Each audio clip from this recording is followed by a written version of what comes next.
Hello hi everyone diamond finishing లో one more beautiful design అండి with two colour options వచ్చేసినాయి అనమాట. One వచ్చేసి ఇలా ఫుల్ వైట్ వస్తుంది అండ్ వన్ మోర్ వచ్చేసి like this with purple combination లో తెప్పించున్నాను. చాలా చాలా నీట్ గా వస్తుంది. ఇప్పుడంతా కూడా మనకు వెడ్డింగ్ సీజన్ కదా, సో అందుకని డైమండ్ ఫినిషింగ్ చూపిస్తున్నాను అనమాట. అండ్ వేర్ చేసినా కానీ సింగిల్ పీసే like any kind of party వేర్కి మీకు చాలా చాలా నైస్గా సెట్ అయిపోతుందండి. అండ్ దీనికి ఇయర్ రింగ్స్ కూడా చూసేయచ్చు మంచిగా with screw back ear rings వచ్చేస్తాయి. లైక్ దిస్ ఇయర్ రింగ్ వచ్చేసి మనకి ఇలా వస్తుంది విత్ సింపుల్గా.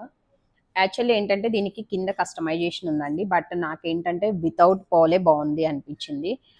లేదు మీకు ఇన్ కేస్ కింద ఏదన్నా విత్ కలర్ కాంబినేషన్తో కావాలి అన్నా కానీ చేసిస్తాం. కస్టమైజేషన్ చేస్తే ఇలా ఉంది, నాకు అలా నచ్చింది. ఇన్ కేస్ మీకు కింద ఏమన్నా పర్టికులర్గా నాకు ఇలా గ్రీన్ కావాలి మెరూన్ కావాలి అన్నా కానీ వేసిస్తాం అనమాట. లైక్ దిస్ ఇలా వస్తుంది. అండ్ ఇయర్ రింగ్స్ కూడా మీకు మంచిగా same look like as a gold look లాగా వచ్చేసి విత్ స్క్రూ బ్యాక్తో వస్తుంది అనమాట. సో ఇంకా ఇలాంటి కలెక్షన్స్ కోసం డెఫినెట్లీ స్టోర్ విజిట్ చేయండి.